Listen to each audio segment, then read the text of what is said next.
नमस्कार, SPT news में आपका स्वागत है। पेश है 22 अप्रैल सोमवार सुबह 11:15 बजे राजस्थान की बड़ी खबरें। टोंक सवाई माधोपुर लोकसभा सीट से भाजपा प्रत्याशी सुखवीर सिंह जौनपुरिया के समर्थन में प्रधानमंत्री नरेंद्र मोदी 23 अप्रैल को सभा को संबोधित करेंगे। पीएम मोदी की सभा के लिए तैयारियां शुरू हो गई है। जिला मीडिया प्रभारी सुरेंद्र शर्मा ने बताया कि पीएम मोदी की सभा को लेकर भाजपा कार्यकर्ता उत्साहित हैं। तैयारियों को अंतिम रूप दिया जा रहा है। इसी कड़ी में भरतपुर संभाग के संगठन सह प्रभारी सोमाकांत शर्मा, भाजपा जिला अध्यक्ष सुशील दीक्षित, विधानसभा प्रभारी विनोद अग्रवाल ने कार्यकर्ताओं की बैठक ली और आवश्यक दिशा निर्देश दिए। दौसा जिले के धार्मिक नगरी मेहंदीपुर बालाजी में हनुमान जन्मोत्सव के अवसर पर राम नाम की सरिता बहेगी। यहां बालाजी मंदिर ट्रस्ट के अध्यक्ष महंत डॉक्टर नरेश पुरी महाराज के सानिध्य में 2 दिवसीय अपने अपने राम आध्यात्मिक ऊर्जा सत्र का आयोजन सोमवार से शुरू होगा, जिसमें आध्यात्मिक वक्ता डॉक्टर कुमार विश्वास राम कथा पर मोटिवेशनल सेशन आयोजित करेंगे।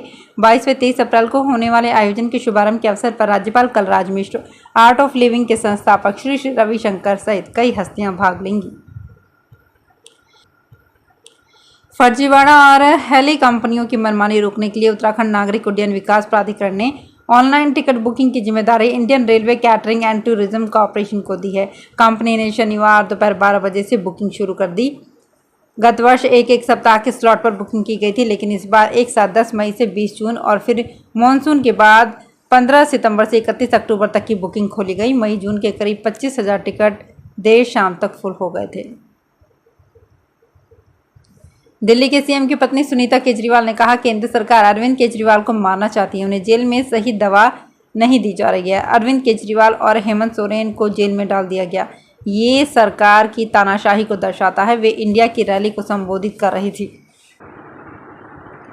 फिल्म अभिनेत्री कंगना रनौत 23 अप्रैल को जोधपुर व पाली में रोड शो करने वाली हैं। कंगना यहां लोकसभा चुनाव में भाजपा प्रत्याशियों के समर्थन में वोट मांगने के लिए आ रही हैं।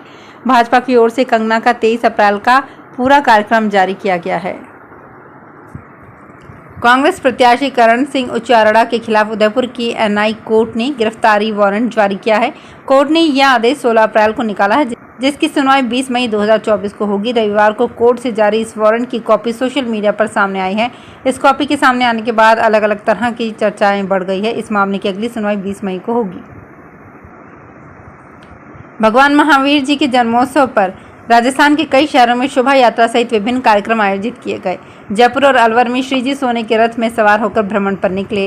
वहीं बिगड़ी लाइफस्टाइल को ठीक करने के संदेश देती झांकियों ने भी लोगों को आकर्षित किया।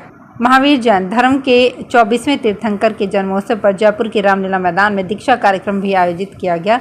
इससे पहले निकली शोभा यात्रा में हाथी, घोड़े और दूसरे शहरों से आई संगीत मंडलियां भी शामिल रही। लोकसभा चुनाव में बाड़मेर सीट सबसे ज्यादा चर्चा में है। बीजेपी और कांग्रेस अपने अपने तमाम स्टार प्रचारकों को बुला रही है। बीजेपी प्रत्याशी के समर्थन में होने वाली जनसभाओं को रेसलर और फिल्म इंडस्ट्री की हस्तियां संबोधित करने पहुंच रही हैं। हालांकि भाजपा की इस रणनीति पर निर्दलीय प्रत्याशी रविंद्र सिंह भाटी ने तंज कसा है। उन्होंने कहा कि कई लोग एंटरटेनमेंट करने के लिए बुला रहे हैं। अब खली और खलबली से काम नहीं चलने वाला है। गर्मियों की छुट्टियां शुरू होने के साथ ही रेलवे यात्रियों की संख्या में बढ़ोतरी हो गई है। इसकी वजह से आम यात्रियों को रेल में सीट मिलना मुश्किल हो गया है। इसके बाद उत्तर पश्चिम रेलवे ने जहां वर्तमान में चल रही ट्रेनों के अतिरिक्त फेरे शुरू कर दिए हैं, वहीं 3 समर स्पेशल ट्रेन चलाने का फैसला भी किया है, जो जयपुर समेत देश के 3 दर्जन से ज़्यादा रेलवे स्टेशन पर ठहरेगी। देश भर में महावीर जयंती का पर्व मनाया जा रहा है। सीकर में आज महावीर जयंती के मौके पर जैन समाज की ओर से शोभा यात्रा का आयोजन किया गया। शोभा यात्रा में स्कूली स्टूडेंट्स ने मार्शल आर्ट के करतब दिखाए। शोभा यात्रा में पंजाब का बैंड भी आकर्षण का केंद्र रहा। शोभा यात्रा में सर्व समाज के सैकड़ों लोग मौजूद रहे।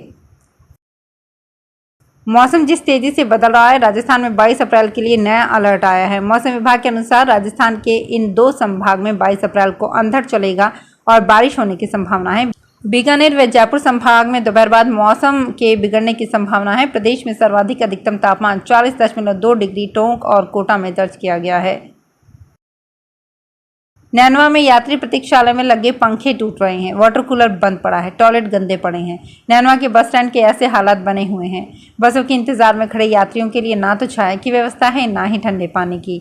बस स्टैंड पर छाया की ठौर पर दुकानदारों का अतिक्रमण हो रहा है। बस स्टैंड की दशा सुधारने वाला कोई नहीं है। बस स्टैंड की दशा सुधारने के लिए मुख्यमंत्री की बजट घोषणा के तहत 2 वर्ष पहले स्वायत्त शासन विभाग ने 50 लाख रुपए स्वीकृत किए थे। 22 अप्रैल को विश्व पृथ्वी दिवस मना रहा है। ग्लोबल वार्मिंग के खतरे से धरती को बचाने के लिए ये दिन मनाया जाता है। CSA कानपुर के मौसम वैज्ञानिक डॉक्टर SN सुनील पांडे ने बताया कि विश्व के 192 से अधिक देशों में पृथ्वी दिवस मनाया जाता है। पृथ्वी दिवस के समय उत्तरी गोलार्ध में बसंत और दक्षिणी गोलार्ध में सर्द मौसम होता है। तमाम जीव जंतुओं, पेड़ पौधों को बचाने, पर्यावरण के प्रति लोगों को जागरूक करने के लिए भी ये दिन मनाया जाता है। इसकी शुरुआत 1970 में हुई थी। देश का पहला जैन मंदिर जिसमें बिना पिलर का गुफा मंदिर भी होगा। अजमेर में पहाड़ी की तलहटी में स्थित डोम के आकार का गुफा मंदिर 90 फीट चौड़ा और 135 फीट लंबा है। इसे बनाने में लाल पत्थरों का इस्तेमाल किया जा रहा है। तो फिलहाल खास खबरों में इतना ही। और ताज़ा खबरों की जानकारी के लिए देखते रहिए SBT न्यूज़। धन्यवाद।